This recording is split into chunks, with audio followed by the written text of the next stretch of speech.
spider monkey. No!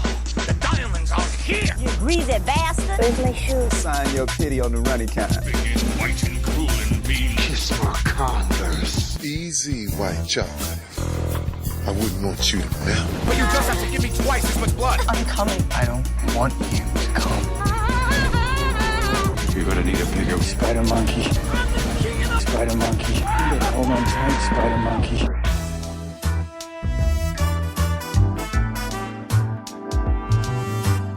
All right, and welcome to the Bowels of Movie Night. I'm Isaac, and with me, as always, is my fearless co-host, Larry. How are you doing this week, Larry? Well, here in sunny southeastern Pennsylvania, it was a balmy 71 today. And what it means, Isaac, you're a former resident of this great, awful, shitty slice of the world with all the KKK and all the other awful shit and the terrible people and the bad drivers and just the all-around negative energy. But the best part about it, I have to say, is the fact that whenever it gets so fucking warm, there's about 5 million bees that decide to come out and terrorize the populace. Including the place that I now live, the version 2 of the Noodle Factory. There's a bunch of holes in the yard that appear to have once contained bees. And now those bees are just out everywhere. And as I stared out my window today, all I could see was bees desperately trying to get in and, like, I don't know, rob me or rape my wife or something. Sometimes bees live in holes in the ground. They have, like, underground hives, certain kinds of bees. There's, like, a bunch of tiny little holes, like, a bunch. They're everywhere. I assumed it was bees because of how many bees I saw today. Now, are you afraid of bees? I mean, no one likes to be stung by a bee, but when a bee is in your business, how much fear do you have? Probably slightly more than the average person, but less than a child. I am not allergic, because I know that's your next question. So you have been stung? Yeah, many times. Okay. And I don't want them in my home. Well, yeah, no one wants a bee in the house. I don't want any insect in the house. I don't want bees in the My house. wife is deathly afraid of bees. It's borderline phobia, like an 8 out of 10. Like, she'd be more scared if she encountered a grizzly bear in the wild. But when there's a bee in her business, like, everything stops and she goes into panic mode. Whereas, like, me, if the bee lands on me, I get a little nervous. But if there's one just flying around, I don't really change my behavior. Oh, no, I'm a terrible coward. Okay. A giant, you're big a bee baby. pussy. I'm a pussy about everything, though. It's such a dated, everything. It's just such a dated term. Yeah, no. My friends made. I'm gonna say forced at gunpoint instead of just gently coerced me to play a horror game last night, and I'm gonna have nightmares about it for. I've watched you play horror games in the past when we were roommates, and it's the worst. That was amusing. Don't I just sit there and groan? It's awful. That's really truly awful. You do the jump scare too. I'm just... and then the dread of, like, when you, because you're great at predicting all things, except stock picks. Thank you very much for ruining my bank account. Listen, it was a short thing. JB Smooth said he's got a new form of jelly coming. You said Netflix was going up and it tanked, Beard. Sure did, yeah. Hey, actually, I think we got ourselves untangled from that name quick. I know, seriously. If I had, like, shorted Netflix when we swapped over, I'd be a wealthy man. Yeah, if only we were that clever. Okay, so at any rate, we are now rebranded from formerly the Bowels of Netflix. We are now the Bowels of Movie Night because... Speaking of horror games, I just saw, like, one of your animals in the background of your shot, and I looked behind me because I forgot. I saw the head fake. I forgot I wasn't looking in a mirror. I forgot that you and I weren't the same entity. Sorry, continue. Fuck. You are a frightened little There boy is a tiny bit of poop body. in my shorts right now. So, yeah, we decided to branch out a little bit because Netflix is probably going the way of the dodo. Who fucking knows? But, yeah, we found some stuff on Disney+. This was we pulled a lot from Amazon Prime. Yeah. But, yeah, I think I gave you something on Tubi, right? You did, but I actually found it on YouTube, which was just okay. Which was easier only in that I didn't have to create a new profile. But yeah, basically, if we can stream it somewhere, ideally for free, although we're not, we're willing to rent something now and then if need be. Mm-hmm. But yeah, so we're the Bowels of Movie Night now. We make each other watch bad movies, and you get to enjoy our suffering. Yeah, so send us email, bowelsofmovienight@gmail.com. Find us on the Facebook, find us on the Twitter. Do all the rating, do all the subscribing. Tell your grandmother to get fucking downloading this podcast like her hip depends on it. You're not going to pay for the hip replacement if she doesn't set this to download and give it a 5-star on the old iTunes, what have you. Yeah, for real. If that's we don't really ask too much, but if you could just leave us a rating, what I'm learning is that is the thing that helps podcasts grow a lot. So, and that's really and easy. reviews too. Yeah. You don't have to write a magnum opus opening, Jesus whatever. Christ. Which magnum opus is it? But yeah, that would be really great. Like even just some stars. That really just we're trying to get out to more people. Yes. And if you can recommend us to anyone with a filthy, filthy mind. Yes. Oh boy. Because based on the script I have in front of me. Oh boy, is it filthy! Well, it's the '80s technically, so I'm sure. And it's me. Yeah, and it's, I was born in the '80s, and nothing good came out of the '80s. Similar group of people, one step removed. Yesterday, I was also playing a Nancy Drew mystery game with because my life is live an odd life. My life is one of roller coasters. And I had said it at some point because I was comparing Nancy Drew's boyfriend to a cuck because I'm a terrible person. He is a cuck. Ned Nenderson is a cuck. That's a cuck name. I'm sorry, Ned Nickerson is a cuck. That's also a cuck name. We also think he has a secret gay boyfriend. But I was saying, well, I've based my entire personality on just being deprived. And one of my best friends said, well, you're not Isaac. Depraved. I said deprived instead of depraved. Depraved, God damn it. I was like, what am I lacking? No, depraved. No, but son of a bitch. It both would work. Yes. I'm lacking a lot. I'm lacking a lot of basic needs. But yeah, no, I'm not well. We're technically good people on paper. I haven't touched children inappropriately, and I always ask consent before doing a lady touch, unless like going in for a hug of like my cousin or something. But I even like one girl I dated, like went on 2 dates with. I like asked her, "Hey, can I give you a kiss?" And she was like, "The fuck are you talking? Just kiss me, you shithead." And I was like, "Oh, I care about consent." Yeah. She's like, "Oh, you fucking feminist, what a bitch." And how is your wife? Nailed it. Oh, that was good. That was good. Also, that was not my lovely wife. She and I opened her like a flower. She was a very sheltered young woman, and I've ruined that. Honestly, the woman that I met a long time ago and the woman now, they're very different people, and I blame you. Yeah, I blame you almost entirely. Oh God. I never thought I would have ruined the lives of people I haven't slept with. Jesus.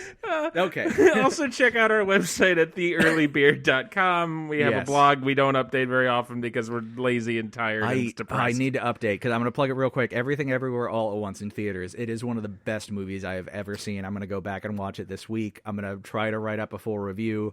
It is phenomenal. I have heard nothing but good things about it, and Thursday is Bring Your Child to Work Day, and I took off because I always do because I hate children. And go see a matinee, baby. I very well may. That you sold it very hard. So it is Everything Everywhere All at Once. The title describes the movie. It is a shotgun blasted movie to the tits.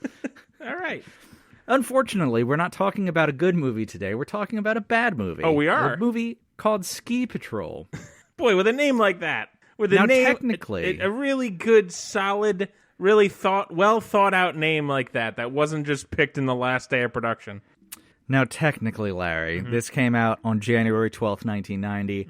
I contend it is the last dying, heaving breath of movies from the 1980s because it was conceived of, shot, produced, edited, everything except watched in wide release in the 1980s. I mean, looking at the trailer, it is an 80s movie for sure. Oh, there's so much neon on those ski suits. Oh. Did you have like a ugly neon windbreaker when you were a kid? Because I did. I was in the 90s. No, I grew up in California, so we didn't have windbreakers. Oh, right. You didn't hear of weather until you were 12. No, it wasn't as nice as Hawaii, because Hawaii is literally 80 degrees every single day of the year. Too hot. It truly is paradise. Too hot. But California would get cold, but like winter, it was like the 50s for the highs, maybe. So it'd be colder than the summers, but like I had sweatshirts. Why do I live in a place where the wind hurts my face? You deserve to suffer. That's certainly true. I'm probably going to end up moving to upstate New York. So yeah, I'm really just removing myself from society. don't get me started on how cold that place is. Jesus. Oof. Wonderful. I've been there a couple times. It gets cold. Yes, I've heard. So I was not able to find a budget, but it had a worldwide gross of $8.5 million. So for a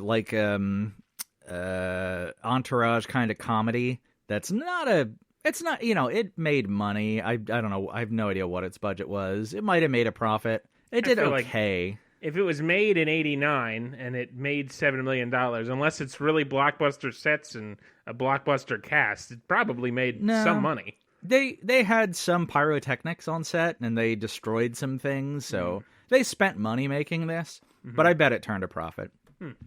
Runtime is 91 minutes, standard for a comedy, bog standard, if you will. IMDb is 5.1, so sitting right there in the middle. We don't have a Rotten Tomato critic because they could not be deigned to bother. And Rotten Tomato audience is 53, which is definitely too high for this movie, but it kind of computes because if you like stupid 80s comedies, you'll get a chuckle out of this. Like, I don't know. Okay, Revenge of the Nerds is a weird... because it gets really rapey. But aside from that, if you like that flavor of 80s comedies and a group of guys and kind of fraternity sort of stuff and hijinks, you could have fun with this movie. Right? No, Revenge of the Nerds. That's I think 84 it came out. Okay, that wasn't Animal House was the big 70s one. Right. Okay. But yeah. If you like 80s frat comedies, you'll have fun with this. You're not going to walk away thinking it's a good movie, but rating it 50%, I could see people rating that. That's not my rating. I think the generation of people who like those movies is dying, and that's probably for the best. Yeah, I feel if you were an early Gen X kid, like if you were a freshman in high school when this came out, you'd probably be all on board with it. You're born in the mid-late 70s. It just looks and sounds so generic. Yeah, well, the trailer looked like it could just be compiled of shots from like cut Ghostbusters footage and cut Animal House footage, and like it just looks like nothing. It swaps back and forth from really generic to like, what the fuck? And mostly based on one character. We'll get there. Interesting. So we open on a high snowy mountaintop, presumably in the Rockies. We see a dude in ridiculously brightly colored ski clothes. Then the camera cuts to another dude in even more ridiculously brightly colored ski clothes. Bad ski dude says, "There's not enough room on the mountain for both of us." Ugh. He then pulls out a cigar and sticks it in his mouth. We cut to good ski dude who pulls out a candy cane stick and puts it in his mouth. Oh, God. I'm already upset. Yep, that tells you everything you need to know about this movie. Great. Right there. They are, like you said, like Sharknado opened appropriately, so did this. Yeah, it sounds like it. They hit the tone in 4 seconds. I'm already upset. Get ready to be even more angry. Great. So, bad ski dude throws his cigar angrily on the ground. Good ski dude pulls out the candy cane stick and throws it into a bin clearly labeled "Place litter here." Okay. So if you needed any more, like, hit you over the head, this is the good guy. This is the bad guy. Great. We establish this. Great. He throws away his litter. Great. Sounds like it's well made. Good ski dude starts counting down to start their race backwards from 3. Bad ski dude gets an early start, and good ski dude sighs and waits until he counts to 3 and then starts. And we get almost 2 minutes of a super fly skiing montage over a face-melting guitar solo that has the taste of Eddie Van Halen's dick in its mouth. Oh, what does that taste like? Like shredding. Like sick shredding. I was going to say cocaine, but that works too. Yeah, I guess the cocaine would probably just come right out of the dick in a puff of just dust. Like snow. A mountain of cocaine upon which you ski. There are so many ski chases and races set to rockin' guitar solos that just sound so 80s and Van Halen-y and stupid and dated and gross. Like, I mean, Eddie Van Halen is a musical genius, yes. Sure. But this is like schlock knockoff pentatonic scale shredding bullshit. Eddie Van Dalen, the cover band who covers it Twisties, on Thursday nights at 8. So the good ski dude and the bad ski dude arrive at the bottom of the slope at the same time, and the whole thing was completely pointless. Goodsky Dude later is walking along the main street in town. He helps push a little old lady's car that's stuck in the snow. The tires, of course, fling snow in his face and bury his bulldog in snow. The bulldog's name is Dumpster. Okay. That's a good name for a bulldog. It is, and the bulldog is probably the best actor in this movie. Isn't that always the case, though? Yeah, there's two names in this movie, which I didn't realize when I first saw them. The one clicked for me, and I'll tell you later. Dumpster, and the other, a fantastic name for a bulldog. I really really like hung that. up on that. Yeah. Goodsky Dude clears the snow and... Oh, right. So this doesn't even come up later. He, waves, because, across the street is, a Santa photo thing, and there's some Santa's little helpers in sexy attire, and he waves to one of them, and I thought it was going to be the love interest, but then it never comes up again. Oh. So whatever. Okay. Just a sexy Santa elf? Yeah, All pretty right. much. Showing a little skin on her shoulder. A little skin on her shoulder. Yeah. Wow. The main, so Bad Ski Dude is one villain, but then the tier up villain, the final villain, is Capitalism Badman. Capitalism Badman. That's phenomenal. It's the right name for him. Yeah. So he's looking out the window of his office and says, "I hate snow." It's coarse and rough, and village. it gets everywhere. It's fucking Grinch bullshit. He then throws and I was so, again, like the Santa chick earlier, there's all this stuff that I'm like, oh yeah, they're clearly setting up a romance with Santa chick, and then she never comes up again. And so here, he says, "I hate snow," then he throws a miniature basketball at a miniature basketball hoop in his office, missing wildly. All right. And they return to it in a gag of threes, because it comes up again later where he misses 2 more shots. But it's not like he owns the Lakers or something. That would be a good twist. Basketball does not come up again outside of this gag of 3 miniature ball throwing thing he has in his office. Okay. It's so stupid. It's such bad writing. That doesn't make... Okay. Why? Why shoehorn... I'm getting hot. That didn't take long. I didn't think I was going to get this hot. It's barely started.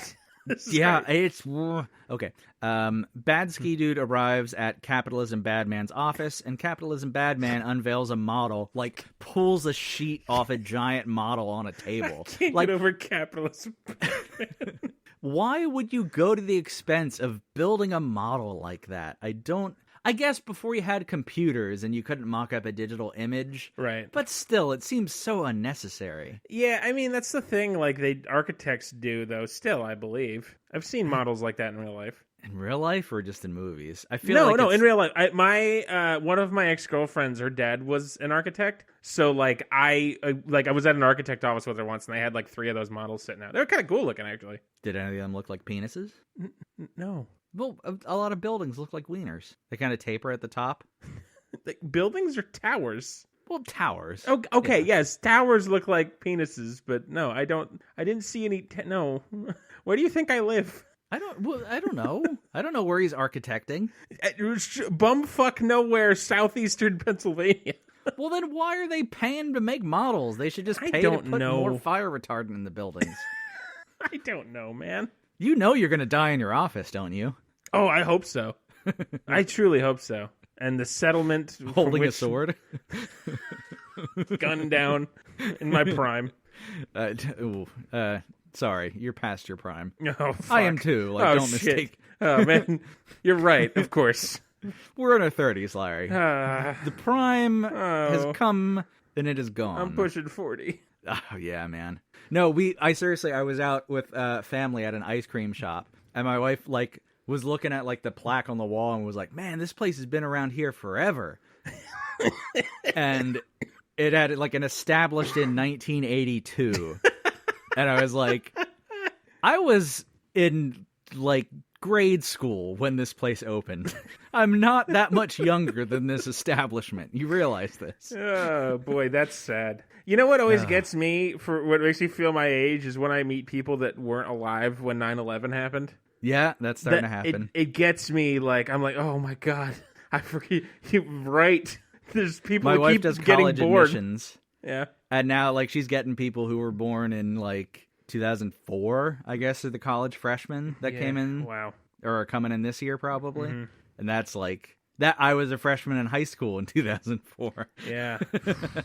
Wow. Jesus. Okay. Oh, boy. Okay. Old man corner. Let's get out of there. I think we're going to... listen, folks, I'm not going to lie to you. If you're going to keep listening to this podcast for the next conceivable future, Old Man Corner is going to be touched on a lot. Well, we're only going to get older. That's the terrifying thing. Yeah. I'm not really afraid of getting older. I'm more sad that I didn't do anything more with my youth. You should go skinny dipping after we record this podcast. I've done that. Oh, damn it. See, I haven't. It's not very exciting. Because, honestly, the swim trunks just are like, it's a very thin layer of fabric between balls and water. I want to go skinny dipping, Larry. Take me skinny dipping. No.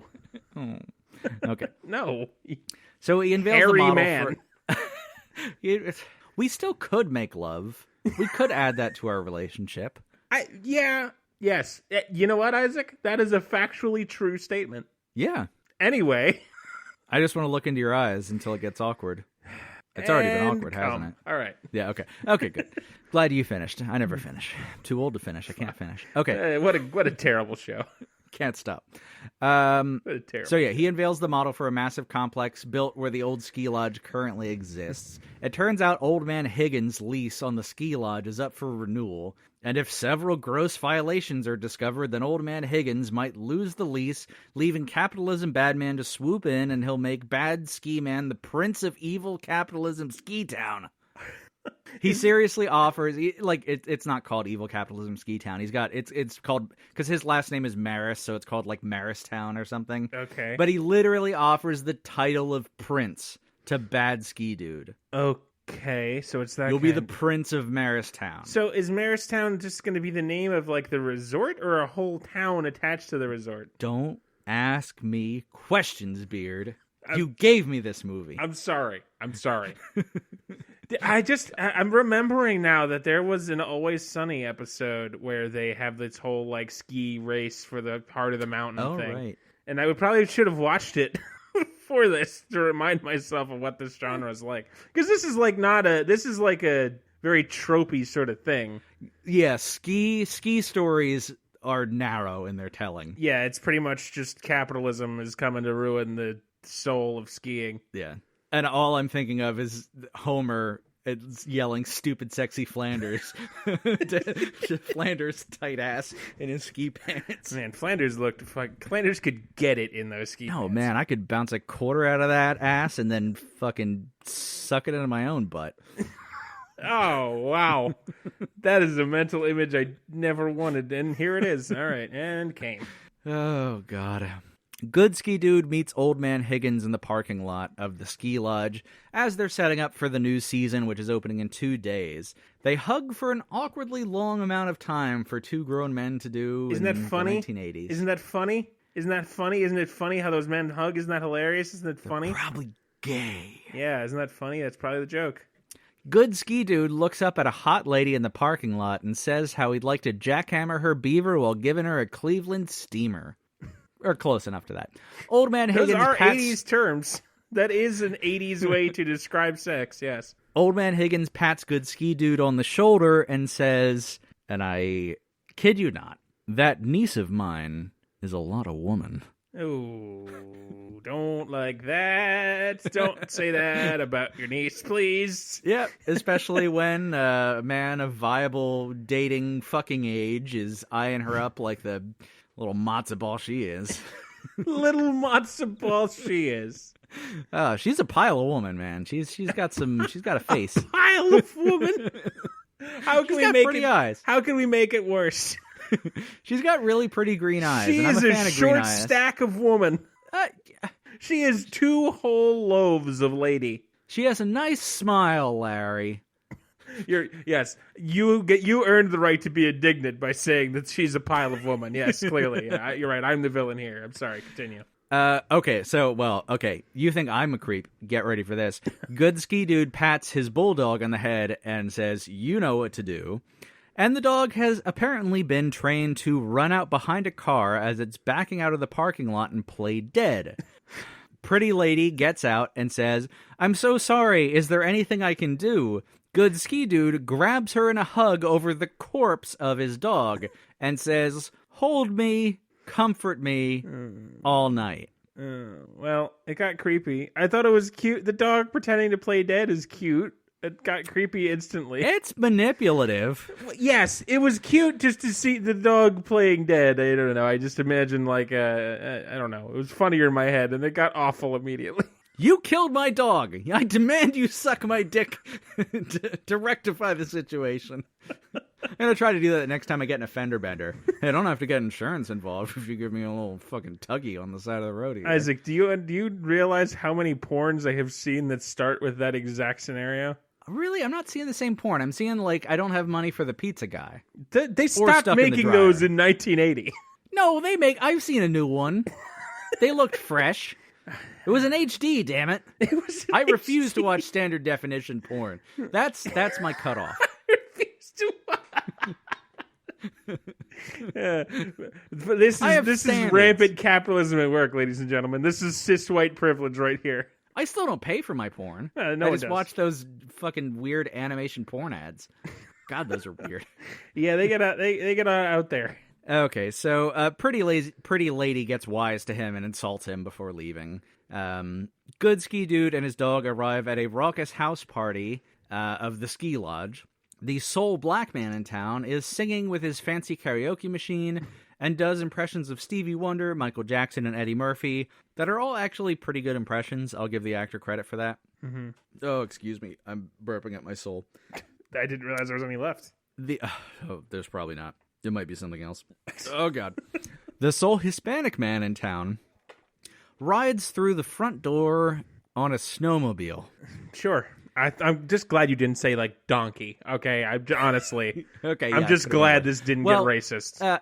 Yeah, Hispanic racism, get ready. We got some coming down the pipe for you. Okay. It's played by a young George Lopez in his first credited film role. Really? Yeah, wow. Which I didn't catch at first. And then, like, halfway through the movie, he was in another scene. I was like, is that fucking George Lopez? Huh. And I went to the Wikipedia and was like, oh my God, holy shit. I can't tell you the last time I've seen him in anything. Is he alive?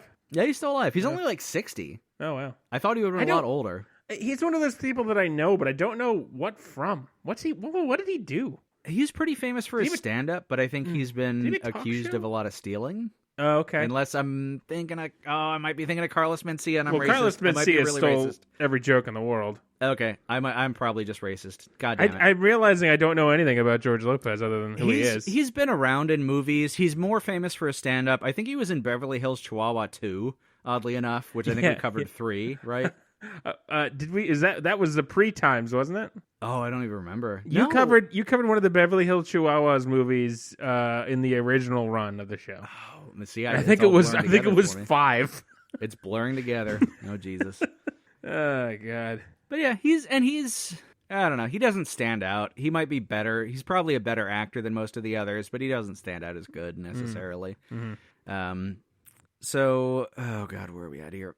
Oh, so, and the wet blanket nerd. Always okay, one. So there's a there's a virginal nerd and there's a wet blanket nerd, and I might have gotten their names confused. Just bear with me on this. Okay. So wet blanket nerd, who's just, he never comes up. Anyway, he complains, and then snowmobile guy throws a stick of dynamite at the nerd, who catches it and screams, only for it to explode with confetti.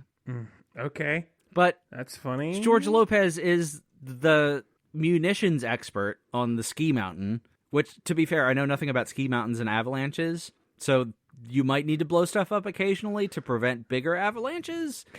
Without looking, I don't know, but that sounds plausible enough that I wouldn't question it too much, maybe. I don't think. I think that has a reasonable enough basis in, that I don't feel the need to necessarily think, well, that's wildly wrong. The thing I'll nitpick is a shack in the middle of the mountain labeled explosives. Well, that's just from cartoons. That's just... Yes. I've seen Wile E. Coyote hit those shacks 1,000 times in my youth. Well, it's not a direct reference, but Mel Blanc of Looney Tunes fame kind of is involved in a very askew way. We'll get to that. Oh, boy. God. At 4:30 the next morning, everyone is up at the ass crack of dawn for the Ski Patrol trials. Karaoke Dude does the gag where he paints his eyelids to look like their eyeballs so he can keep sleeping. Hilarious. Yeah. It's the Stooges did it in the 30s, and it's never been funny since. Jeff Hardy's doing it to this day. God damn it. It's beating a dead horse, man. Come on. Yep. Jesus. So Wet Blanket Nerd introduces the boss of the Ski Patrol via megaphone. The boss is a diminutive man, probably about 5 feet tall, with a preposterous southern drawl. Okay. Did you ever listen to the Pee Wee Gaskins episodes of Last Podcast on the Left? Yes. It's that voice. Oh, wow, really? Yep. It's Final Pee Truth, Wee right? Gaskins. I'm the boss of the Ski Patrol. Oh, God. It's like... because his acting wasn't great, and I guess he was affecting that accent, but he committed to the accent, and there's probably the closest thing to funny this movie ever gets. Oh, God. Would it be as funny if you weren't thinking about Pee Wee Gaskins the whole time? No. Especially because he's so short, because Pee Wee Gaskins famously is a very short Southern man with that exact voice. And that's Final Truth. Final Truth. So he trips over the bulldog and shouts, "Whose dog is this?" God. Good Ski Dude fesses up, and Ski Boss starts sneezing profusely, including a sneeze into the Wet Blanket Nerd's megaphone, and Wet Blanket Nerd is like gross, and he wipes it off with his sleeve. Ski Dude introduces Foreign Chick, a blonde bombshell from Eastern Europe who's here to study their ways. Of course. Yep. I was on the verge of asking, is there going to be like a busty blonde German woman who skis real good? You nailed it. No, I didn't get to it in time, but I knew it was. If you're doing skiing, it's just always the trope. It's always a fucking woman from the Alps. It's fucking Heidi, but sexy. Was Heidi sexy? Don't answer that. I want to imagine her as my head as I've been masturbating to for the last 30 years. Are you thinking of a different Heidi than Heidi Klum? Not Heidi Klum. God, I can't. What Heidi are you thinking of? The famous story about the woman in the fucking Alps. I think it was the Alps. The fuck story are you talking about? I don't know no Alps stories. God. Well, now I gotta go on a Heidi corner. Say hi to D's nuts. It's a work of children's fiction published in 1881 by Johanna Spiri. It's about a 5-year-old girl in the 5-year-old. Nope, never mind. So she's not sexy, Larry. Okay, that would be her answer. I didn't realize she was fuck? 5. I didn't realize she was 5. This joke is going off the rails, and I am officially abandoning joke. I was thinking of Heidi Klum the whole time. She was sexy. Now she's old and sad. And wrinkled. Fucking A, Isaac. Jesus Christ. Our careers. I think she's not a good person. I think I've heard she's not good. Oh, let's just bank on that. She crushes puppies with her thighs. Isaac. What? I've heard. Through the grapevine. Jesus Christ. She's a puppy crusher. What grapevine? I don't know, the internet. Okay, I'm moving on from all of this. Good Ski Dude and the two minorities Mother give of Ski God. Boss a gift. Special growth pills to help with his short stature. And is it Viagra? No, this is before Viagra existed, and Viagra didn't come out until like the mid-90s. For real? I remember when the commercials first that. hit. It was like my awareness of boners. I was like, they have boner pills? I know what boners are? Oh, wait, if I touch my boner in the hot tub, cum comes out. Hi, Dad. For those of you who this is your first episode, Isaac world famously came into a hot tub, and then a minute later his father went and sat in the cum. My first ejaculate, and God willing, there's going to be plenty more. Wow, this has gone phenomenally wrong. I told you it was going to be filthy, did I not? I didn't know Viagra was invented in the 90s. Was there not dick pills before then? I don't think. No, because it was an accident. They weren't trying to make dick pills. They were trying to make whatever, like, make your heart not die. And they were like, oh, it makes boners? We did the opposite. That'll be way easier to market. Yeah. So, yeah. Oh, no. No, it was even more nefarious, because it was like, I think it really was like it. I might be wrong, but please look it up. You don't you don't have to right now, but audience, check it out. I think it was really like it either helped with heart health, it reduced like the pain and discomfort of menstruation, and it also helped men get boners. And how did they choose to market it? Of course. Yeah. Oh, yes, geez, it is that is awful. Repugnant. That's awful, but not remotely surprising. Oh, America. Okay. Jesus Christ. Somehow I feel like that one's on the whole world, actually. I'm going to say that one's on the patriarchy, not just America. Yeah, but we lead the patriarchy. We're certainly winning that race of being horrible, but I'm going to say let's spread the blame around to the entire planet, all males. Okay, fair enough. God, I hate myself. There is a ski trial montage of various ski mountain tasks, including, again, I don't get this artillery stuff, firing a massive artillery gun to prevent avalanches. Okay, now it's getting to the stretch of what are you fucking talking about? It's mounted on like a tower, and it's like a 75 milliliter gun. Milliliter? Yes, shut up. Oh boy, there's no way. I could believe needing explosives on a mountain. Like, that is needing an artillery piece? Believe it or not, it's a plot point later. Well, of course it's a plot point later, but... okay. Chekhov's 75 milliliter artillery gun. Do you know how small 75 milliliters is? Yes, it is not much. It's like a thimble. I know. I said it wrong the first time. Millimeters, which is that's a small rocket. That's pretty big for a cannon. Yeah. Well, okay. I don't know about that, actually. I don't know. I used to know a lot about cannons. I had a... No. That's 7.5 centimeters, so that's like a 3-inch that's diameter rocket shell. Yeah. That's a rocket. Yeah. That I used to will blow have up a a lot house. of information about cannons. I had a teacher who... No, I know. This is not one of those weird things I researched at 4 in the morning. I had a teacher who was super into reenacting and like Civil War reenactments, and he was one like, of the Kurtzes? Mr. Flum. Well, Kurtz was Flum. too. Kurtz was too. But yeah, hey, Mr. Flum, if you're listening to this, first of all, I'm sorry for everything. Second of all, I love you, my friend. You were an amazing teacher. But yeah, no, he was super into cannons and stuff. So I just learned a lot from him through osmosis over the years. But all that information is now lost to me and replaced with stupid information like movie facts. So many movie facts. So yeah, during the ski trial, various pratfalls and skiing over small trees, smashing into your balls, all basically bad physical comedy. I'll get into that a little more later about the quality of the physical comedy, but there's a lot of it, and none of it's not good. surprised. The one guy who's been trying out for years and never gets on the ski patrol bungles it up, of course. Back at the house, Eastern European chick comforts him, so that's another love story. Is this our hero, or...? No, he's side hero. Good ski dude is the main hero. Okay. It's a big ensemble cast, and they kind of balance the ensemble cast pretty well. Where Good Ski Dude is definitely the main hero, but there actually are like 6, 7, 8 characters. Oh wow. Who I don't know, mean something. I mean, nothing means anything in this movie. Yeah, I'm sure. In the context of this movie, right, have parts and contribute to the plot and stuff like that. So they kind of get the ensemble thing down. It's just everything else is so bad it doesn't amount to anything.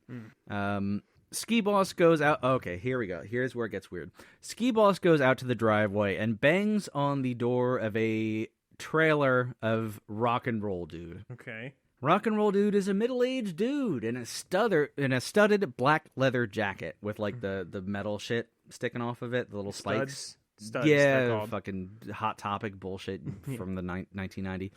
Rock Dude pulls Ski Boss into the trailer to meet the band. The other members of the band are crudely made life-size humanoid puppets named Buried, Suicide, and Slaughter. Okay, I hate the 80s. He points at a poster on the wall for rocket skis, saying wistfully, "With these babies, we'll taste death and live life."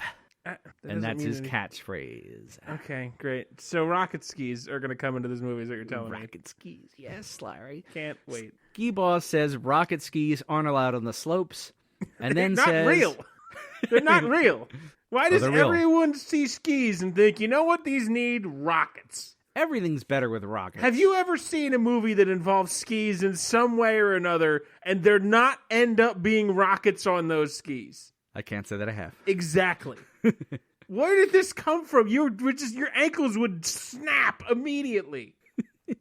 The body is not designed for the feet to move that fast and the top bit to not also move that fast. Okay, Walken. The body is not. Ski Boss says they're not allowed on the slopes, and then says, "Has anyone ever told you that you're a few sandwiches short of a picnic?" Oh my god! Fucking goddamn that line. Cut to Rock Dude snowboarding on the slopes the next day. Oh, how cool! Do these people just live here?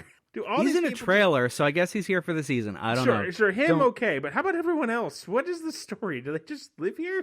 They're the ski patrol guys. It's basically a frat house, but they're ski patrol. Okay, great. So Rock Dude is wearing 2 of the masks from his rock band puppets. Okay. On either side of his head, over his ears. Okay. And by turning 90 degrees to the camera, he inhabits both of their characters. Oh, that's wildly upsetting. And it's more or less like an angel and a devil on a shoulder. And the one is kind of timidly like, I don't know, Mr. Rock Guy, should we actually do this? And the other one's like, yeah, fuck, let's go down the slopes and kill everybody. Rock and roll. Well, that has potential to maybe be funny. It's not. Okay. It's not. Yeah. The right person could do it. Will Ferrell, I bet, could do this. Yeah, okay. I could see that. This guy who's a fucking nobody can't at all. It's god-awful. Besides George Lopez, is there anyone of note in this thing? There's one other person, but I'm going to wait to the end because I didn't realize until the end. Okay. Is it There's Donald a couple Trump again? people, like Old Man Higgins. Okay. It's not Trump, no.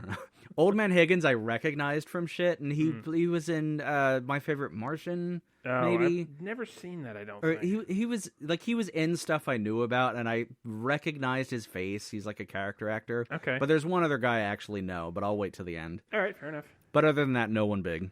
Donald Trump seems like the kind of guy who would buy out a ski slope for villainous purpose. Donald Trump very easily could have played bad capitalism man. Yeah. I mean, and has on many occasions. including when he ran the country. Yeah.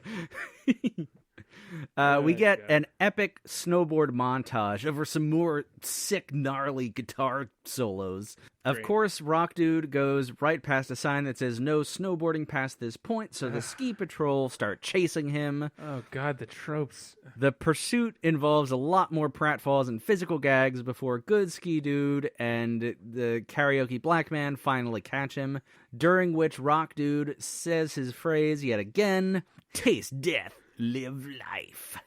I'm sorry. I didn't get past karaoke black man. Yeah, he's the only black guy, and he's really good at karaoke. I'm sorry. Between capitalism, bad man, and karaoke black man, I just can't proceed. I apologize for nothing. It's just, why would anyone listen to this? Karaoke black man would be a great superhero.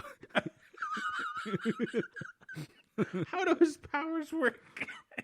Oh my stomach. He sings the villains into dance. As long as his vocals are a certain percentage good of the original version, his villains are forced to dance. Oh right, and like he gets like the third act of the film starts with him getting laryngitis. He always just has like a small his version of Robin is always carrying around a karaoke machine because he can't remember the words. It's cursed. It's part of his curse. Oh my god. He was cursed by a very specific, very angry Louisiana witch. I like that. Oh god, I want to go to Louisiana and just like slither around the bayou. Oh god, here's why I never want to go to a bayou or a swamp or any similar sort of marshy land. In Lord of the Rings and the Fellowship of the Ring, the way J.R.R. Tolkien describes midges, just these fucking big skeeters, basically. Oh, yeah. Just, it sounds, for some reason, my young mind, when I was reading those books, it stuck with me. Like, it's just all bugs. Fuck all of that. I would slither around to buy you in a hazmat suit. I should correct that, yes. I just imagine you now in a hazmat suit sliding across the ground like the Grinch. Yeah, pretty much. I would just be hoping to find like what was that Samuel Jackson, Christina Ricci movie? Black Snake Moan, yeah. Yeah, just like hoping to stumble in on a situation like that and be like, can I insert myself in your business, fellows? Do they hand you the accent when you get off the plane, or do you have to bring yours from home? I'd bring mine from home. Okay. Put it in the carry-on. I'm not paying fucking $60 for a checked bag. Okay, Jesus Christ, where are we? Stupidest podcast in the world. Bad Ski Dude is hosting a fancy party at the Rich Guy Lodge. Don't fucking ask me. A pretty lady is in attendance for whatever. She's the green-eyed lady that good Ski Dude tried to manipulate with his dog to get in her panties. Yep. Ski Patrol and all their ragtag buddies start playing funky tunes from a sound system on the slope plugged into a mystery outlet, whatever. Then they shout free for all, and dozens of people in fucking neon goddamn ski garb start careening down the mountain on skis or makeshift sleds made out of pool floaties. There's someone on a lobster, for God's sake. Okay. Some of the skiers do some sick tricks, and there's more gnarly tunes. Most of the high society partygoers are amused by the antics, some of them even holding up inexplicably printed and laminated scorecards reading 9.5 and 10.0. Mm-hmm. Sure. It's that kind of movie, huh? It'd be one thing if it was a regular 8.5 by 11 piece of paper written with Sharpie. But they're like 20-inch wide, laminated, printed, that they would have had to have just had on their person. It doesn't make sense. The different things that upset you and I are my favorite part of this whole podcast. And the stupid, tiny little things that don't matter that drive us crazy. Who would carry that around? Although, to be fair, actually, honestly, I kind of want to carry around both a 9.5 and a 10.0 laminated sign and just be able to hold it up. Like if someone just eats shit, like at Walmart, like slips on a grape, and I can just stand there and pull out a 10.0 sign and just hold it over my head. You're going to get the shit beat out of you. And so I encourage this. Oh, God. Oh, this movie is so nothing. Oh, my God. It sure is. The bad ski dude and his two rich cronies are incensed at the ski lodge's patrol whatever behavior. Later that night, we see them sneak into the ski patrol house and steal all the mice from the rodent ranchero in the living room and stuff them into a sack. Oh, I'm sorry, Larry. Did I not mention the rodent ranchero? Yeah, could you take a few steps back, please? Well, I must have forgot to put that in. The rodent ranchero? There in the living room of the frat house that is the ski patrol lodge is a rodent ranchero. What the fuck is a ranchero? Well, they only call it a rodent ranchero because of the alliteration. Okay, all right. So it's not like a specific rodent cage? Yeah, ranchero, ranch, it's... Okay. Yeah. But listen, if you had told me that was a specific type of fucking hamster cage, I'd have believed it. It's a big open concept cage that takes the square footage of a large dining room table with several rodent tubes going around and dozens and dozens of mice in it. All right. And it's their pets. Sure. They love mice. The ski lodge people like mice. You didn't know this about them? Yeah, I mean, it seems integral to their characters, yeah. I mean, you really need to understand the culture better. Honestly, I do. I wish I should have taken a crash course. I should have just gone skiing. So we cut to the 40th anniversary banquet for Old Man Higgins. The whole town is there to celebrate, but when they reveal... What is this town? What is going on? It's Aspen, Colorado, and he owns the ski resort. I don't fucking know, man. Okay, I don't know what to tell you. There's a little town, and he owns the ski lodge. Okay. And Bad Capitalism Man wants to buy it and turn it into Bad Capitalism Town, where money happens. Where money happens, yeah. When they reveal the fancy 3-tiered cake, it is completely covered in mice. Great. Everyone panics. There's lots of hijinks and physical gags and people jumping up on tables and getting away from the mice. And do you remember the Stooges episode where they're exterminators and there's ants and mice and stuff. Not specifically, no. It's been a very long time. That's one of their better ones. I forget what it's called, but like, yeah. I'm sure I would recognize it if I saw it because I think I've seen most of them at some point. Most of this movie is the Stooges did it and did it much better than you ever could have, so fuck yourself. They never did a skiing episode, but like they have a whole where suddenly there's a bunch of mice at a fancy party and everyone panics. And the Stooges, it's great. And this, it's not. It's just not. Yeah. I mean, it's not really... It doesn't make for a very compelling or funny or interesting plot point. Just mice chaos in a movie? And the first time you see mice chaos is the last time you need to see mice chaos. Yeah, it works once. Oh my god, do they do it more than once? No. But I'm just saying, okay. once you've seen the Stooges do it, you don't need to see that gag repeated in another movie. Okay. There's some gags where you could do them over and over and over again, and they're still going to be funny. Right. But mice at a party is not one. No. It's so death. It's shoehorned in as right. Why would they just have a bunch of fucking mice? What kind of sense does that make? No. Culturally, ski patrol people really like mice. You know, if you're ever stuck on a mountain, the ski patrol just releases a mouse and they find your way to you to try and eat your eyeballs. I don't know where I was going with this. Yeah, and they drag a fucking fifth of brandy along with them, like the St. Bernards do, to keep you warm. Thank you for saving the joke, which I boldly went into assuming I'd think of a punchline. Oh, so then we get introduced to the massive female town inspector, dressed like a state trooper for reasons, who stomps up and like we get like a clomp, clomp, clomp of her feet. So she either speaks with a heavy German accent or a heavy Minnesotan accent. Not German. I don't think it was noticeably Minnesotan, but it was kind of folksy. Okay, all right. So you're not too far off with that.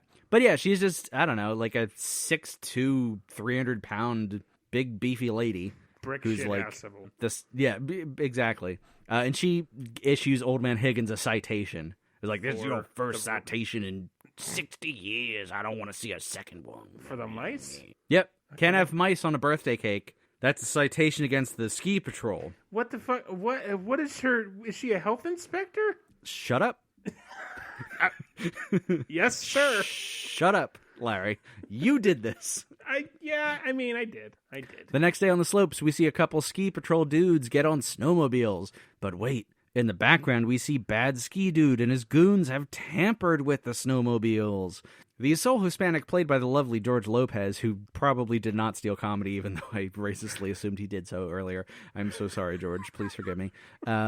He loses control of his snowmobile and crashes into the woman's bathroom, where the massive lady inspector stomps out of a stall, toilet paper stuck to her shoe, and issues a second citation. Oh, shit. To get 3, I don't know. He loses his lease, and bad capitalism man takes control of the mountain. That's how that works. Yeah. I'm surprised you didn't pick up on that earlier. I'm not familiar with the culture of fucking ski time. Yeah, how much are you going to rub it in? Yeah, really. I'm embarrassed for you. I'm embarrassed at myself. I'll make a formal apology later. Ski Boss yells at Good Ski Dude in the destroyed women's bathroom and then inexplicably trips over the bulldog who's in the woman's bathroom. What's Dumpster doing there? Yeah, they're Dumpster. And he falls. The Ski Boss falls like down on the ground face to face with the dog and starts sneezing. So we're setting shit up for later. Is Ski Boss a good guy or a bad guy, or is he just neutral? I can't. I'm trying to think. He's a good guy, but he's the annoying boss. Oh yeah. Was there a manager in Good Burger? Yes. Who was like the good manager? Yes. Yeah. Who was annoying? Yeah. The good villain? Yes. Right. Yep. Okay. He was he's like, I'm on your side, but follow the rule. You gotta do it by the book. Okay. Exactly. Right. Yep. That's this character. Yep. It's almost like bad movies just, run from a template. Sounds like you don't have to try very hard. Later that night, the Ski Patrol boys sneak into Ski Boss's quarters while he's showering and swap out his pants for a shorter inseam version of his pants and change the chalk height measurement on his door jamb to make Ski Boss think that the growth supplements are working. Okay. Ski Boss gets out of the shower, puts on his pants, realizes they come well up above his ankles, and then runs over and checks his height and is like, I've grown 2 inches. Oh my God, these growth supplements are working. And then he starts shoveling them into his mouth. He's like, oh, I better not take it too far. I don't want to overdose. What the fuck? Seems horribly cruel. Yeah, and at this point, it almost felt kind of sweet and endearing of like, maybe they're going to placebo him into thinking he's a little bit taller and he'll have a little more confidence. But it gets cruel. It gets really cruel and weird soon. Yeah, it's the 80s. Yeah. The heroes are meant to be jerks. That's how you get women to sleep with you. Don't you know that? It's the 80s. Yeah. Revenge of the Nerds, coerce women into sex. That's how that works. I mean, it continued on. The people who learned from these movies, At least Harvey Weinstein's behind bars. We've gotten that far. Hooray. That's one. They got R. Kelly for now. Oh, good God. Fucking Chris Brown still stalks the streets. Anyway, at a bar, Ski Boss gets shit-faced to celebrate his growing stature and passes out in some guacamole while Good Ski Dude and Karaoke Black Man take care of him. Eastern European chick pulls Virginal Nerd, who can't get on the ski patrol, onto the dance floor. Virginal Nerd suddenly dances his ass off in the middle of the dance circle, and the crowd goes wild. He has legitimately sick moves. I'm sure some of them were, like, I don't know, stunt doubled and assisted by wires. Sure. But, it's in Airplane, when he does, like, the crazy dance moves. Yes. It's kind of like that, where it's, like, it's absurd, but it's, like, you kind of get into it, and it's like, okay, this is kind of fun. Okay. Yeah, it's one of the few moments where I'm like, all right. As all of us, myself included, are learning, I am apparently love dancing, so I'm curious to see how I would feel about it. But it's not great dancing, but for this movie, it's a bright spot, and that's saying a lot. Okay. So with his flannel shirt and his Chuck Taylors, and the fact this was filmed in 1989, I'm wondering if this was a genesis for grunge rock. Although 10 seconds later, sure. Right, I forgot about this, his very poor moonwalking. Because a lot of his dance moves look on point, but his moonwalk is not good.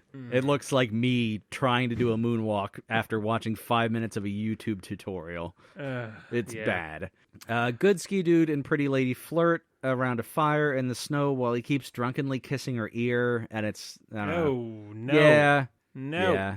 Not And this not is good. the woman he tried to coerce by dog death? Yeah, and they end up together in the end, Yeah. but... It's an 80s movie. I don't know. Like, yeah, call me a fucking nerd if you want, but I'm going to ask you before I kiss you if I've never kissed you before. Like, Yes. God damn it. That's the way to do things. It's awkward, but it's polite. Yeah. It's good. It's be good. Yes. I hate people. Cut to Ski Boss. Oh, boy. Cut to Ski Boss. You look waking up unhappy. in the morning. I'm delighted. He's waking up after his hangover from the night before where he passed out in the guacamole, and he was super happy and excited and celebrating with drinks and his friends that the growth drugs have worked. Turns out the ski patrol has dropped him off drunk in a miniature room with a miniature bed and miniature furniture all around. So he wakes up and his feet are like sticking over the end of the bed, and he gets up and he's panicking because he's grown so much. And then when he stands up straight, his head bursts through the roof of the model Santa's Little Helper house in the Santa photo area that we saw oh so briefly earlier, which is the only reason they bothered to set it up, even though it confused the love interest of the main character. Children start screaming, and several members of the ski patrol, who have just been waiting around for the ski boss to wake up from his hangover, start laughing and run away while Ski Boss gives chase, which suddenly makes this whole arc of a joke pretty perverse and unfunny. Yeah. That's pretty cool. Yep. It was one thing when they were trying to placebo boost his spirits into like, oh yeah, you're a little bit taller. And I feel like they all played it off. Yeah, you look a little bit taller. You're looking good. That might have been a nice thing to do. But then this is an awfully long time to spend on this kind of bit as well. To publicly shame him again for his shortness in front of vulnerable children. Right. And after again, anyway, I hate it. It's pretty bad. There's a fuck, man, this is going off the rails. Jesus Christ. There's a photo shoot on a mountaintop of bikini-clad chicks for some reason. Yep. All of the ski patrol is up there too. Rock Dude is sneaking around and steals I forgot a about set him. of skis attached to a sail. Okay. Explain yourself, please. Have you like wakeboarding where you have a sail? It's like a Yes. body size sail. That, but skis. But the skis are independent of the other ski. You can't have the skis together combined into one ski. I forget how it works, honestly, in this. Yeah. Okay. I mean, your knowledge of ski culture is shameful. right. It's just frankly disgusting. Yeah, it's I apologize if you felt hurt. Yeah, that's a good that's a good internet apology, right? I'm sorry if my actions made you feel bad. That's how to apologize. Yeah. So he sets off down the mountain, and another sick downhill montage with rockin' tunes starts right up. Why a sail? Why a sail? Also, To go- wait a fucking minute. If he's going downhill, wouldn't that be slowing him down? Now, Larry, Isn't that how a sail works? he's got a headwind, or no, I'm gonna a cut your- tailwind. He's got a tailwind. I'm gonna cut your throat. It doesn't make any sense. It's already stupid. And how does that work? Well, we need a middle thing before the rocket skis, and this makes him go faster. Oh, God. It's a gag of threes, because you got 3 downhill things, and the third one is rocket skis. Just do the rocket skis. Don't do Rule any of threes. this. Don't do any of this. Do nothing. Rock Dude, of course, has the masks from his bandmates, but now they're tucked into his jacket, and he shouts down the neck hole at them while continuing the bizarre angel-devil multiple personality thing. Pretty Lady is a ski instructor, but not associated with the ski lodge. I don't know. She breaks away from her ski instructing duties to try and rein in the crazy out-of-control Rock Dude. Their ski bindings lodge together, and they both careen down the mountain out of control. Good Ski Dude hears this over the radio. And some more sick, heroic music. Oh, no, okay. So it transitions from, like, gnarly rock, face-melting guitar solo to, like, I don't know, bullshit animated hero music from like a fucking mouse cartoon from like The Adventure is Down Under or fucking Fievel or something, where it's just like a bunch of horns. They were playing like adventure hero shit. From a mouse cartoon. I tell you what, man, that I know exactly what you're talking about. But it's such a juxtaposition from like the guitar solo. It just they don't belong in the same movie. It's really weird. So he's speeding down the mountain after him. After some montagey bullshit of the chase, he finally loops a grappling hook around a tree branch, and Indiana Jones swings to the rescue. He grabs a rope and lassos them to safety just before they go off the side of a cliff. What about the sail? How does he lasso a sail? I'm so upset about I this think fucking it goes sail. around both of their hips, or the pole of the sail. Fuck, I don't know. Ooh. Capitalism Bad Man meets You can't with... put sails on a ski. I'll reverse that. Skis on a sail. Fuck, forget it. Shut up. You just don't understand ski culture, Larry. Capitalism Bad Man meets with Bad Ski Dude and his goons in his office. They toast with champagne and celebrate how well their plan is working. They have 2 violations, after all, don't they? How was that their plan? The ski patrol... I guess they got the second violation, technically. But the first violation, the fucking... Wait, did they they do stole that? the mice. Oh, I thought the ski patrol did that to fuck with them. Oh, I missed it. I got it No. reversed. Yeah, the bad goons came in and stole the mice from the rodent ranchero and put the mice on the cake. I thought the good guys did that to fuck with the bad guys. Okay, all right. I No, see. yeah. It's almost like this movie's asinine. What? Almost. Curb your tongue. They toast with champagne, celebrate how well their plan's working. Bad Ski Dude sees the sole Hispanic in town, played by the lovable George Lopez, go into a hardware store across the street. Bad Ski Dude goes into the hardware store and distracts the lovable George Lopez, the sole Hispanic man in town, while the goons stuff George Lopez's jacket draped over the shopping cart with watches they grabbed off the shelf. Now, Larry, I don't know about you, but every time I go into a Home Depot, I always make sure to check their latest selection of watches. Okay, This is gonna sound insane. When I lived, when I was younger, have you ever been to a hardware store? Not like Lowe's or Home Depot. A hardware store, a small town hardware store. Yeah, in fucking Lancaster County, this Amish bullshit where they sell everything. Yes, They sell fucking everything: grass seed, clippers, rakes, women, jetpacks, human heads, pornography, Twizzlers. Literally, that Weird Al song, hardware store, doesn't come from nowhere. Like in the small town of Hamburg, there was a fucking honest to God hardware. It's certainly closed by now, but they just sold the widest variety of horse. So yes, in this particular case, technically that does scream accurate. Yeah, I thought that as I was typing it, but still, just my experience in the last 5 years of home ownership, of going to Home Depot, and just the thought of there just being watches on one of the shelves is so so Home absurd. Depot and Lowe's are wildly different from a hardware store. Yeah, and this is the 1990s when the big box stores weren't nearly as ubiquitous. Right, Okay, right. we'll give them that. Yeah. Okay, so here we go. Bad Ski Dude goes over to the hardware store owner and says, I hate to be the bearer of bad news, but that ethnic fellow over there is good. pulling a Frito Bandito. Oh, for God's sake. If you go check his pockets, we'll go get the police. Now, Larry, do you know who the Frito Bandito is? No. I had to look it up too. Interestingly enough, I asked my wife, and her mom sang the Frito Bandito song to her as a child.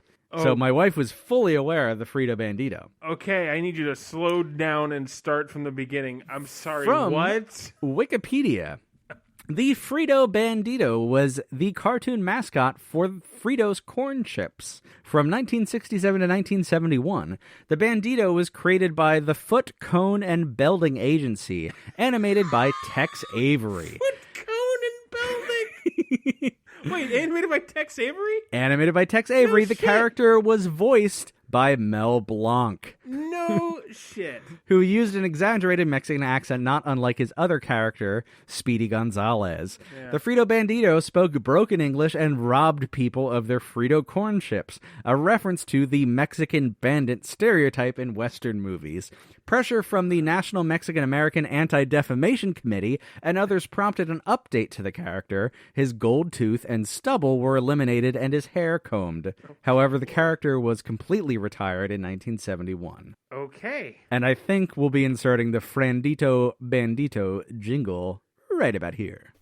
I heard you want to be a Frito Bandito like me. You do? Then you must sing the Bandito song. Let's sing together. You just follow the bouncing Fritos corn chips bag. Ay, ay, ay, ay.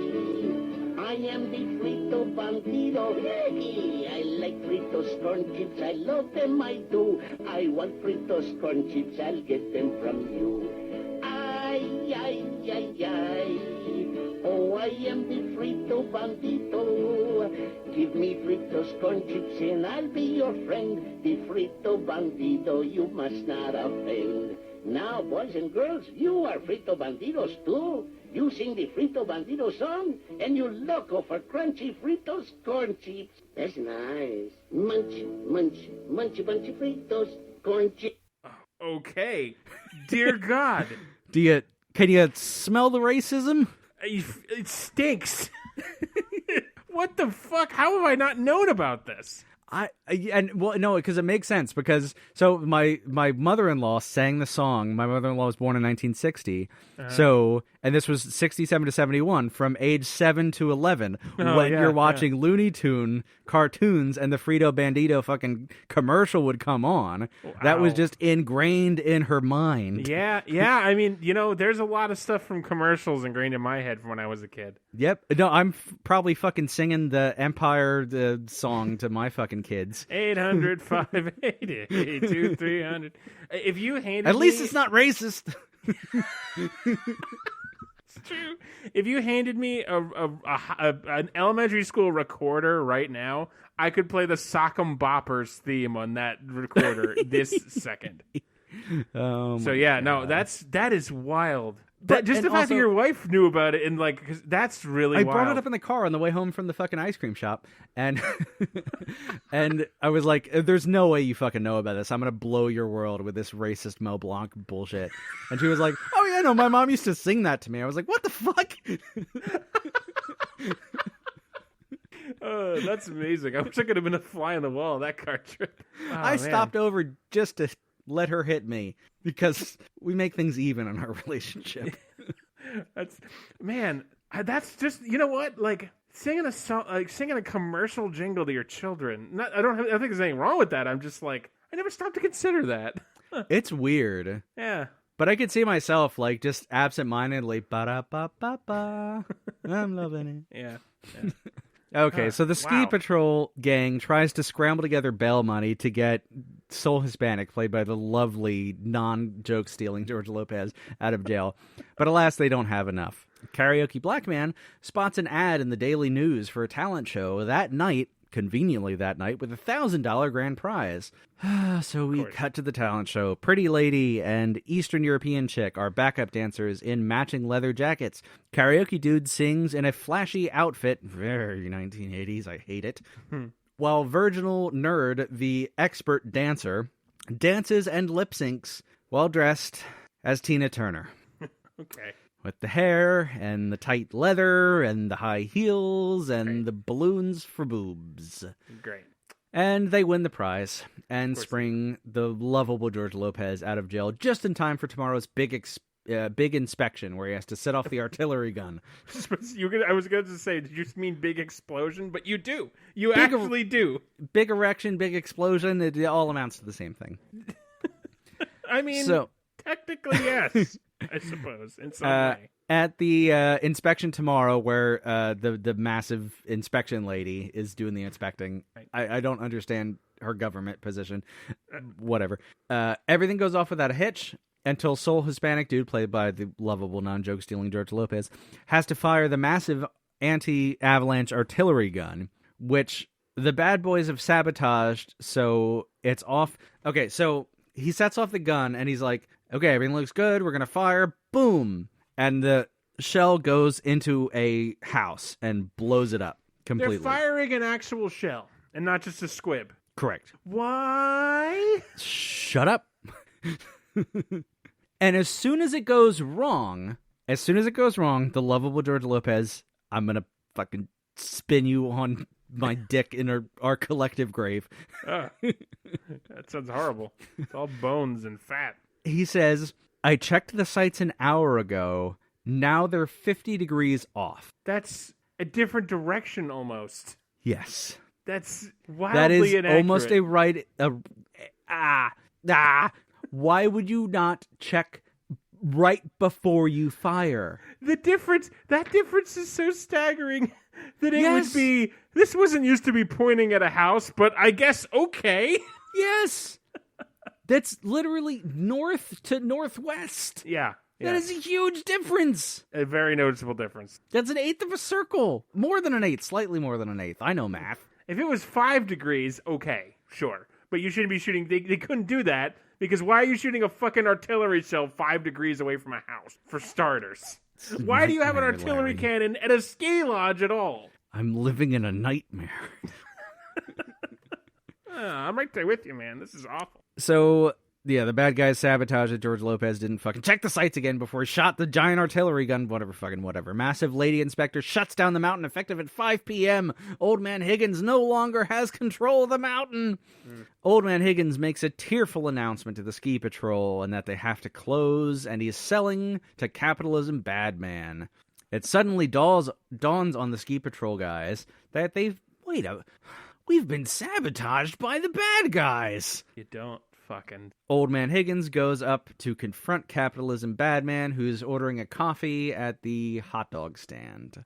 That'll be relevant in a moment. I don't know why that's funny, but a coffee at the hot dog stand is funny. Meanwhile, our favorite, Rock Dude, again wearing masks on either side of his head and embodying both characters, straps on his rocket skis. I'm so mad. Lights them and blasts off down the mountain. Immediately he's out of control. One of his rockets malfunctions and shoots off, launching into the shack, labeled explosives, filled with dynamite. Yep. Creating a giant explosion, rocking the entire mountain. And a bizarre sequence of events I do not have the strength to explain. Capitalism bad man gets stuck to a runaway hot dog-shaped hot dog stand, which is on skis and now careening down the mountain. Why is it on skis? It's gotta be on skis. Oh, fuck. Okay. The ski patrol jumps into action to save the day. During the explosion, Ski Boss was flung from his snowmobile and is now clinging to a cliff on the side of the mountain. As the various ski patrol guys go speeding by, the snowmobile with Eastern European chick, the Bulldog, and Virginal Nerd, who, by the way, dropped his meat hammer into the Eastern European's moist gulch, and thus will be now known as Dick Wet Nerd. Dropped his meat hammer into the Eastern European chick's moist wet gulp. Ladies and gentlemen, thank you for listening to you're listening to the Bells of Movie Night. I think I have a worse one coming up. Oh, good. Stay tuned, ladies and gentlemen, for much worse. I really enjoy trying to think of different ways to describe sexy times. I'll tell you what, I don't know if you're good or bad at it. That's a fair assessment. I truly don't know, because I don't know how you judge that. Yeah, I go for distaste. I go the distaste. That's... Is there like what professional thing is a slogan that's "We go the distance" and you could just do a mock-up? I go the distance. Nathan's hot dogs. Yeah, sure. Fuck it. It's We hot go dogs. The, There we we go go. the distance. If you need to mail a hot dog to a friend or an enemy or a lover. Okay. Jesus. Okay, so yeah, Dick Wet Nerd notices Ski Boss's. Fucking hell. I'd already forgotten. He's clinging to the cliff and he goes to help. Do Meanwhile, you just giggle every time you type the words "Dick Wet Nerd"? Yeah. Okay, all right. As long as you get confirmation. I'm a bad man. So the hot dog stand is now teetering at the edge of a cliff, just as the ski patrol shows up. Old Man Higgins threatens to let Capitalism Badman fall to his death unless he confesses his crime to Massive Lady Inspector, who of course is just there with everyone. I mean, that's every 80s movie ever. Yeah, exactly. We see her jump on a snowmobile with one of this stupid plot just shoveled into your fucking gob. Capitalism Badman, after protesting at first, finally confesses, and Old Man Higgins saves him just before the hot dog falls and smashes into little pieces on the rocks below. Massive Lady Inspector, totally fine with the extortion in the face of death, reinstates the ski patrol on the mountain. God damn it. That makes sense. Ski Patrol then chases Bad Ski Dude and his goons for reasons I don't know, because they've already been outed to the authorities and everything's already fixed. But we need a final chase scene. Did they commit any crime? Fraud, I guess, technically. They Yeah, did fraud. George Lopez. Fraud, but yeah. What American No. businessman hasn't committed fraud in this fine U.S. of A.? God, Jesus. Good Ski Dude and Bad Ski Dude end up tethered together with an elastic exercise band. All the rage in the 80s. I'm so fucking... God damn it. I hate skiing. And they end up on an epic downhill race battle filled with hijinks and physical gags, where other skiers have to limbo under the exercise belt. They get suspended from a ski lift by the exercise band. Is it just like regular people having a good day? Oh, yeah, Like constantly skiing? throughout the movie. That's a lot of the hijinks. Who get knocked over by, like, this crazy ski chases and stuff. Fucking hell. Imagine you were a regular skier and you fucking get knocked over and by two goofuses stuck together with a fucking elastic band and go home and find out you've, like, ruptured your spleen. I didn't get into it, but there's a whole scene where just as the hot dog cart is starting to go down the mountain on its skis, there's a kid downhill complaining to his parents, "Dad, I want a hot dog." And the dad says, "They don't even sell hot dogs on this mountain, you kid, shut up." And then the hot dog stand goes zipping by, and the kid's like, "Dad, you fucking cunt, of course they sell hot dogs." Great. Real funny. That was honestly the lowest point of the movie. I should have written it down, but I was filled with hate, because it was like, we're at the end basically, but oh my god. So yeah, there's Wet Dick Dude saves Ski Boss by having the bulldog bring Ski Boss a rope, because Okay. Ski Boss is hauled up to safety while holding the bulldog and desperately trying to stifle his sneezes so as not to provoke an avalanche. Oh, right. Avalanche. And Wet Dick Dude was the guy who could not get into the ski patrol. Uh-huh. And now, because he saved the Ski Boss, Anyway, we got a celebratory rap party. Wet Dick Dude has been made a member Tupac. of the ski patrol. Ski Boss smooches the bulldog, his allergies magically cured. Sure. Pretty Lady pulls good Ski Dude aside and says she wants her cooter filled to bursting with his hot and sticky baby batter. Which was worse? That's objectively worse. Okay, good.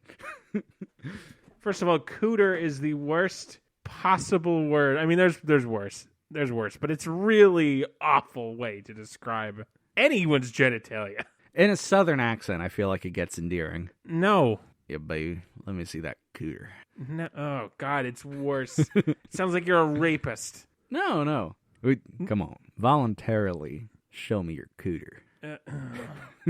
It is so bad. With full consent, could you please, I request, which you may deny, unzip your pants and show me your cooter, if and you feel like it. No, still does not sound anything other than horribly unattractive.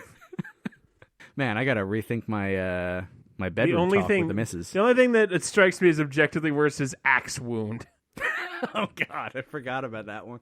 Yeah, good. Jesus, it's second only to axe wound. No, that's brutal. Jesus. Oh. We got a dance montage over the credits, where I learned that Capitalism Bad Dude was played by Martin Mull. No fucking shit. I know. Really? It's like, why is he in this movie? He's actually supposed to be pretty good. He's talented. I like Martin Mull. Because he's like a famous actor, musician, comedian, and painter. Yeah. And he's esteemed great. at all of those things. Yeah, I'm a fan. But I think he was very early involved in National Lampoon, like the, because that stemmed out of Harvard? Or was that based? Anyway, but that National sounds Lampoon, right. Famous comedy, created Animal House, Christmas Vacation, you know, that kind of thing, and had the magazine and stuff. So a lot of big comedians came up through National Lampoon, and he was one of them. But yeah, and it sort of makes sense. Like, I don't know. It's 1990. He's like 43. He's like, I could use a paycheck. I'll be the villain in this fucking movie. Sure. Yeah. I mean, people have done worse things for lower paychecks. And I guess his acting is slightly better if I look back on it, but it didn't stand out. Mm-hmm. He plays the shitty villain in a shitty movie fine. Right. But not good. So yeah, the plot is weak and derivative. All of the acting is subpar. The dialogue reeks of out-of-touch bullshit, Hollywood douchebags trying to be hip. The physical gags abundant throughout the film serves as a reminder that physical comedy pretty much has two extremes, either really good or really bad. The Three Stooges, Chris Farley, and Chevy Chase come to mind as expert physical comedy. Ski Patrol, not so much. Yeah, it doesn't sound... It turned out to be exactly what I expected, which is a bunch of the ski tropes. All of them. Yep, and low-rent hijinks. Most of them weren't worth mentioning. They really weren't. It's just... Yeah, I don't know. Some people yell out limbo and go under the exercise band tethered between the two skiers. And yeah, it's a sight gag and limbo, but it's not even funny. It's not funny. And that's what almost all of the physical gags are. So boring. A bit of the camaraderie and fraternity of the Ski Patrol comes through, the ensemble cast. At times it flirts with being charming, but that's hardly a saving grace. So this gets a big fat 2 out of 10. One of the worst movies I've seen. It's at least silly enough, zany enough, and 80s enough. It could be a fine, bad movie to put on with friends to make fun of it while you're watching it. It's definitely a riff tracks kind of movie where you could get some entertainment out of it watching it with friends. But never watch this alone. Never. Don't. Yeah. Don't. I felt so alone while I watched this movie. Like, no one would ever love me again. You know how, like, if you're naked and you put shoes on, you're more naked? Yes. Yeah. It was this. Like, I normally feel very alone, but this made me feel even more alone. Wow. That's really poignant, and I feel that in my blood. In your blood? I do. I feel it in my blood. Can I get a vial of that? I feel like we should have vials of each other's blood on our desks. Isaac, I have a vial of my own blood. Well, yeah, but I want your blood, I've and also you should have my blessed it. blood. Okay. You want to trade blood? Yeah. Okay. How much blood are we talking? 6 liters? I'm a big boy. I have a lot of blood. I think I could part with 6 liters. We'll discuss the blood game off air. So yeah, 2 out of 10. This is bad. Don't watch it unless you're watching it with friends who need to watch a bad movie and you have a fucking fetish for 80s shit. Just don't watch it. Just forget the 80s ever happened. It's It's bad the time. worst decade. Nothing good ever came out of it. It's pretty bad. It's pretty bad. So, Larry, Yep. next week you're what are you doing next week? Beverly Loughlin? An Evening with Beverly Loughlin. I keep wanting to start watching it. I've watched the first 5 minutes, and then I think about that 5 minutes and think, I can't. Not today. Not today. Our dear listener who suggested this movie, Sarah, who is the Sarah I played D&D with, Yes. and not the Sarah who's entrenched or who is a Name redacted. should I say their last name? Is that allowed? No, let's not. let's just not, because then we have to ask. So why don't you mark this down to get rid of this Okay, whole bit? 130. Just this part with the last name and us talking about the last name. Well, I feel like we can keep us talking about the last name as long as I bleep out the last name, right? Yeah, sure. Okay, good. That's fine. So starting, I just don't want to have to ask. It's just it's not protection. It's just laziness. Okay, 130. I got that marked. But yeah. So anyway, she recommended this. Sarah recommended the Beverly Loughlin movie. She emailed in on the 17th at 11:30. Oh, I thought it was 11:30 p.m. It's 11:30 a.m. She says, "I have waited 3 months for that email to be read," and we did read it a little earlier. I think she's cranky with us, and that's fair. She deserves to be. And you didn't choose my movie, but I did. I chose it for Larry. He's doing it next week. You are right. I tried you to get to do that like a year ago because when I watched it, I didn't want to suffer alone. My next suggestion is An Evening with Beverly Loughlin, which Larry is covering next week. Yeah. So just for some clarification, you can suffer with Larry all about that. And then in another email 3 minutes later, she said, also 100% do 90 minutes of those hypotheticals from last week's episode, which we opened the show with. Oh, yeah. So you might have to... I could dream some up for you. Did I ask you about the butthole eyes? Yeah, you did. Okay, good. We did. That one was on air, too, because I remember hearing it again and thinking, yeah, no, that was not a difficult choice. Childhood cancer is pretty bad. Okay. You're a good person. That just means you're a good person. It's fundamentally untrue. No, but I just had the idea of Barack Obama with a drone that he didn't know how to fly versus the Muppets without Miss Piggy, and I was like, I can build a whole bit around that for sure. It worked. We could definitely do maybe 45 minutes, but we could do a lot. We could do a lot of it. Yeah, I would do a side episode of that. But Sarah, we have Beverly Loughlin coming your way next week, and then Larry. Thanks, Sarah. Thanks a lot. Real good. Great. Thank you. Yep, we're gonna pick Larry's brain because he'll have a lot to say. Now it looks bad. Hey, here's my review. It looks bad. I bet I'd like it. You would really bet I'd like it. Listen, based on the first 5 minutes I've seen, you would absolutely like it. I'll tell you what, though, it does have Matt Berry. It does have Matt Berry, and I love Matt Berry, and I haven't got to him yet, so he might bring it up enough. He might do enough to save it. I mean, and Aubrey Plaza is also very good. I'm tempted to watch the movie, which we've never done, because I really think I'd like it, and there might be fodder in us arguing, but that also might be the end of the podcast and one of our lives, if not both.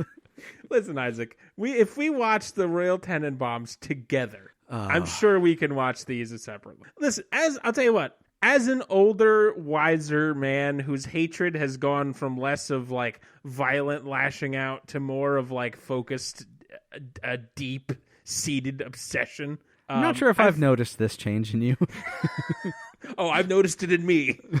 Believe me, the workings are way different now in the inside parts.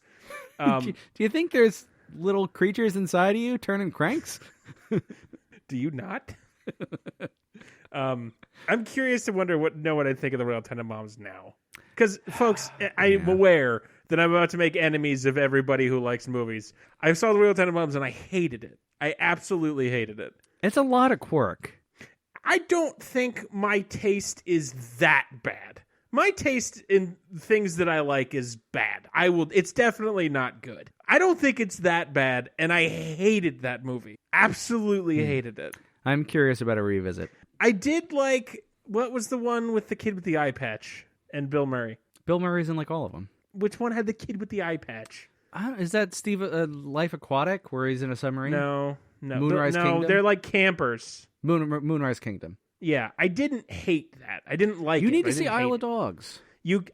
Every time you say it, I'm adding on another year that I'm not watching it. It's streaming At this on point, we're Disney up to like Plus. 2043. What's that? It's streaming on Disney Plus, baby. Listen, if you make me watch it for the show, great, but I am not fucking doing it because you keep bringing it up. It's spite now. It's good. But and it's this not... Okay. This Beverly Loughlin it's very similar in tone already. Yeah. So it's probably going to be a fucking 4-hour episode while I'm Oh, God. mad at everything. So, well, at least you'll get some comeuppance the week after. So what am I watching 2 weeks from now, Larry? Well, I had something in mind originally, but as I looked at it more, I thought that's a little too much like Ski Patrol. I want to same time era, sort of, not really the same type of thing, but same era, and I wanted to mix it up. So I was looking around, and I saw there's a section in Amazon Prime Video of Leaving Soon, and I thought, well, Oh, no. I mean, this is too perfect.